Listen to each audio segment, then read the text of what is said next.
నమస్కారం. రైతు బంధు, రైతు భరోసా, రైతు బంధు బంద్ పెట్టిండ్రు, రైతు భరోసా ఇస్తలేరు అని ప్రతిపక్షాలు విమర్శ చేస్తున్నాయి. తెలంగాణ రాష్ట్రంలో రైతు బంధు పథకం ఘనంగా ప్రవేశపెట్టిన ఘనత అప్పటి రాష్ట్ర ముఖ్యమంత్రి కేసీఆర్ది. మిషన్ భగీరథ, మిషన్ కాకతీయ ఇట్లా పథకాలు ఎట్లాగో అట్లానే సంక్షేమ పథకాల్లో భాగంగా రైతుకు పెట్టుబడి సాయం అందించే దిశగా పంట వేయడానికన్నా ముందే ప్రతి సంవత్సరము 2 విడతలుగా రైతు బంధు పేరు మీద 10,000 వేస్తానని అన్నారు. మొదటిసారి అయితే 8,000, 4,000కు ఒక పంట చొప్పున 2018లో 2 సార్లు ఇచ్చారు రైతు బంధు.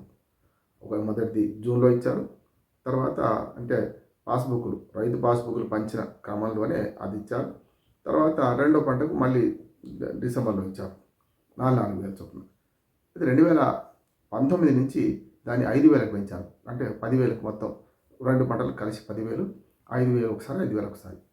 అట్లా 2020, 19, 20, 21, 22 ఈ 4 సార్లు, 8 సార్లు, అంతకుముందు 10 సార్లు. 2018 నుంచి 2022 వరకు మొత్తం 10 సార్లు రైతు బంధు ఇవ్వడం జరిగింది. మొదటి సంవత్సరం 4,000 చొప్పున 2 సార్లు, తర్వాత 5,000 చొప్పున 2 సార్లు, మొత్తం 10 సార్లు. 2023కి వచ్చాక ఎన్నికలకు ముందు మరి మేలో ఎన్నికలు జరిగితే అంతకన్నా ముందే వర్షాకాలం పంట ఏదైతే రైతు బంధు ఉందో దాన్ని కూడా రిలీజ్ చేశారు. దీంతో ఏమైందంటే సరిగ్గా 11 సార్లు సుమారు 75,000 కోట్ల రూపాయలని రైతు బంధు మీద 15 × 5 సంవత్సరాలు కనుక సంవత్సరానికి మనకు మొత్తం 10,000 కనుక సంవత్సరం మీద 50,000 కోట్లు మళ్ళీ 11 సార్లు ఇచ్చారు కనుక మొత్తం మీద 70,000 కోట్ల రూపాయల వరకు మేము రైతు బంధు పేరు మీద ఇచ్చాము అని ప్రతి కారుకు 15,000 కోట్ల రూపాయలు అయింది. 75,000 కోట్ల రూపాయల వరకు ఇచ్చామని ప్రభుత్వం చెప్పింది. ఎప్పుడైతే డిసెంబర్ 3 నాడు రిజల్ట్ రావడం 2023లో 2023 7 డిసెంబర్ నాడు కొత్త ప్రభుత్వం రావడంతో డిసెంబర్లో రావాల్సిన జనవరి ఎప్పుడైనా మే జూన్లోనేమో వర్షాకాలం పంటకి ఇచ్చారు పెట్టుబడి సాయం. అంతకుముందు ఒక్కోసారి జూన్ లాస్ట్ వీక్ దాకా ఇచ్చారు. తర్వాత డిసెంబర్ జనవరిలో మళ్ళీ వేసంగి పంటకి ఇచ్చారు. ఇప్పటిదాకా ఈ 11 విడతలు ఒక నెల అటు ఇటుగా మొత్తం మీద సక్రమంగానే అందినాయి రైతు బంధు పేరు మీద. ఎప్పుడైతే 2023 డిసెంబర్లో ప్రభుత్వం మారిందో ఎప్పుడు కావాల్సిన డిసెంబర్ లాస్ట్ వీక్లో లేకుంటే జనవరి 15 దాకా సంక్రాంతి వరకు కూడా మనకు అది మన వేసంగి పంట రావాల్సి, మన వర్షాకాలం పంట వేసంగి పంటకు రావాల్సి ఉండే. దాన్ని రైతు భరోసాగా మేము 10,000 బిచ్చవేయడం ఏంది, మేము 15,000 చేస్తాం కారుకు. అంటే ఒక్కొక్క వర్షాకాలం పంటకు 7,500, వేసంగి పంటకు 7,500 ఇస్తామని చెప్పి మేనిఫెస్టోలో పెట్టారు. రైతు భరోసా అనే పేరు మారుస్తామన్నారు. పేరు ఏదైతుంది ప్రజలకు డబ్బులు వచ్చి కావాలి రైతులకు అని అనుకున్నారు. కానీ ఏమైందంటే ఏదైతే డిసెంబర్ జనవరిలో వేయాల్సిన డబ్బుల్ని 7,500 పెంచకపోగా ఏప్రిల్ దాకా సాగదీసి ఏప్రిల్ మే నెలలో మే లాస్ట్ వీక్ వరకు కూడా ఆ పాత రైతు బంధు ఏదైతే కేసీఆర్ గారు ప్రభుత్వం మారిన తర్వాత రావాల్సిన డబ్బులు ఏవైతున్నాయో బకాయి కాదు అది, ఆ డబ్బును ఇప్పటిదాకా ఇవ్వలేదు అనేది. అంటే మన ఏప్రిల్ దాకా ఇవ్వలేదు. మన పోయిన 2024 ఏప్రిల్లో ఈ డబ్బులు 5,000 చొప్పునే వేశారు. 5,000 ఒక్కొక్క ఎకరానికని వేశారు. అయిపోయింది. ఆ డబ్బు ఎక్కడిది? ఈ ప్రభుత్వం బకాయి.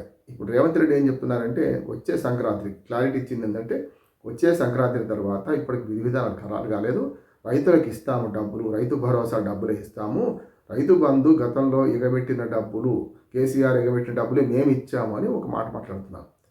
ఒకటి మేము ఇస్తామనేది కరెక్టే, ఇచ్చేది ఉంది. కానీ ఎగబెట్టిన డబ్బులు అంటే అసలు ఇప్పటికే రేవంత్ రెడ్డి గారి ప్రభుత్వం ఒక సంవత్సరం ఒక పంట మన రైతు భరోసా ఎగబెట్టింది కదా అని ప్రజలు అంటున్నారు, రైతులు అంటున్నారు. ఎట్లా చెప్తాం? సాంకేతికంగా చూద్దాం మనం. మొదట 2023 డిసెంబర్లో రావాల్సింది మాత్రం కేసీఆర్ బకాయి పెట్టింది కాదు. ఆనాడు ప్రభుత్వం పడిపోయింది, ఆయన లేదు, ప్రభుత్వం లేదు కనుక కాంగ్రెస్ ప్రభుత్వం ఇవ్వాల్సింది. అది ఎన్ని రోజులు ఆలస్యం చేశారు? ఆనాడు వేసంగి పంటకు ఇవ్వాల్సిన డిసెంబర్ జనవరిలో ఇవ్వాల్సిన డబ్బుల్ని ఏప్రిల్లో ఇచ్చారు. యాక్చువల్గా ఏప్రిల్ మేలో ఇవ్వాల్సింది వర్షాకాలం పంట కోసం. అది ఆ బకాయి ఏదైతే కాంగ్రెస్ బాకీ పడ్డ బకాయనే తీర్చారు కదా అని రైతులు అంటున్నారు. రేవంత్ రెడ్డి ఏమంటున్నారు? పాత బకాయి మేము తీర్చినాం, రైతు బంధు పేరు మీద ఇచ్చాం కనుక రైతు బంధు పేరు అయింది, కానీ ఇవ్వాల్సింది కాంగ్రెస్ పార్టీ కదా, ప్రభుత్వమే కదా, ఆనాడున్న ప్రభుత్వం అది కదా ఇవ్వాల్సింది.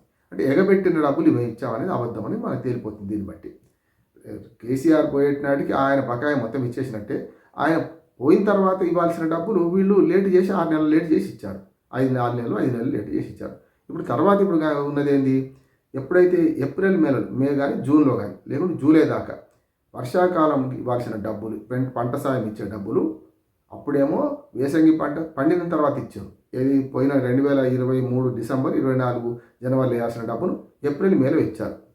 కానీ ఆ ఏప్రిల్ మేలో ఇచ్చింది దీనికోసం కాదు. ఏది వీళ్ళు వచ్చిన తర్వాత రైతు భరోసా కాదు, రైతు బంధు పేరు మీద ఇచ్చారు. కానీ ఆ తర్వాత వచ్చిన ఏదైతుందో వీళ్ళ టర్మ్లో ఇంకా 2 ఇవ్వాల్సి ఉన్నది. ఇప్పుడు ఒకటేమో అయిపోయింది టర్మ్, వర్షాకాలం పంట ఊతకొచ్చింది, అమ్మేసుకున్నారు. 500 రూపాయలు సన్నవాళ్ళకి ఇస్తుందా లేదా అది వివాదం వేరే. ఇప్పుడు మళ్ళీ వచ్చే పంటకు డిసెంబర్ వచ్చింది కదా, ఈ డిసెంబర్ జనవరిలో వేసంగి పెట్టుబడి సాయం ఇవ్వాలి. అంటే 2 బకాయిలు అయితే, ఒకటేమో అయిపోయిన బకాయి, ఒకటేమో ముందస్తు ఇవ్వాల్సింది. ఈ రెండింటిని ఇస్తే ఎకరానికి 15,000 చొప్పున ప్రతి రైతుకి ఎకరానికి ఇవ్వాలి. విధి విధానాలు ఖరారు కాదు. అప్పుడు రైతు బంధులో చాలా పొరపాట్లు జరిగినాయి. నేను కూడా చాలా రాశాను, వ్యాసాలు రాసిన, మాట్లాడినా కూడా. రైతు బంధులో ఏదైతే గుట్టలకు, రాళ్లకు, రప్పలకు, సీలింగ్ భూములకు, అట్లాగే అంటే పనికిరాని భూములకు, ఇళ్ళు ప్లాట్లు అమ్ముకొని రియల్ ఎస్టేట్ చేసిన భూములకు ఇట్లా అంతరించారు. 100 ఎకరాలు 200 ఎకరాలకు ఎవరికి లేదు. మ్యాక్సిమం 54 ఎకర్స్ సీలింగ్ యాక్ట్ ప్రకారం, అంతకన్నా ఎక్కువకి ఎవరికి రాలే కూడా. తీసుకున్నారు. చాలామంది విమర్శించిన వాళ్ళే, కాంగ్రెస్ నాయకులతో సహా రైతు బంధు తీసుకున్న వాళ్ళే ఉన్నారు. ఎవరు మేము వద్దని ఇచ్చిన వాళ్ళు కొందరే ఉన్నారు. కానీ ఇప్పుడు రావాల్సింది ఏంటి? విధి విధానాలు ఖరారు చేస్తామని చేయండి. కొందరు 5 ఎకరాలు లోపడుతున్నారు, కొందరు 7.5 ఎకరాలు అంటున్నారు, కొందరు 10 ఎకరాలు అంటున్నారు, 10 ఎకరాల లోటు పరిమితం చేస్తూ అంటున్నారు. అందుకనే వినదగులు ఎవరు చెప్పినట్టు మన ఎమ్మెల్సీ జీవన్ రెడ్డి గారు, జగిత్యాల ఎమ్మెల్సీ జీవన్ రెడ్డి గారు ఒక మంచి సూచన చేశారు. ఇవన్నీ ఎందుకు, ఎవరికైనా సరే గతంలో రైతు బంధు ఎట్లా వేశారో 5 ఎకరాలకు పరిమితం చేశారు. అప్పుడేమో అందరికి ఇచ్చారు కదా, ఇప్పుడు అట్లా వద్దు. గుట్టలు, రాళ్ళు ఇవన్నీ తీసేద్దాం, వద్దంటలేడు ఆయన.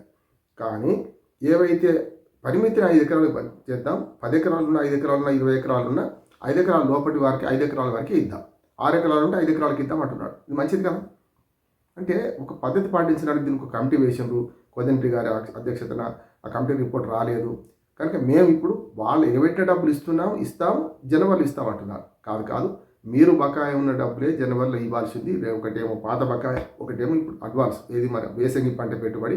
ఈ 2 కలిస్తే 15,000 చొప్పున రైతు బంధు పేరు మీద ఇచ్చేసారు, అయిపోయింది ఏప్రిల్లో. రైతు భరోసా కింద ఒక్కొక్క ఎకరానికి 15,000 చొప్పున పాత వర్షాకాలం బకాయి, ఇప్పుడు వేసంగి ముందస్తు వేసేది. ఈ 2 కలిసి జనవరి 15 తర్వాత ఇష్యూ చేస్తే రైతులకు ఇస్తే అది కరెక్ట్గా ఇచ్చినట్లేదు, ఎగబెట్టడు కాదు.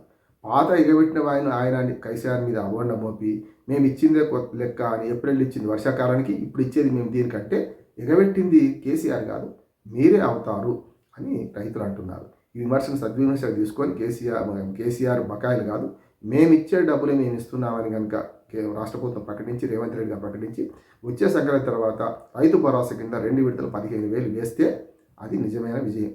లేకపోతే ఆ విమర్శను ఆయన ఎదుర్కొంటూ ఉంటారు. ఎగబెట్టింది ఎవరు, ఇచ్చింది ఎవరు తెలుసుకుంటారు. నమస్కారం.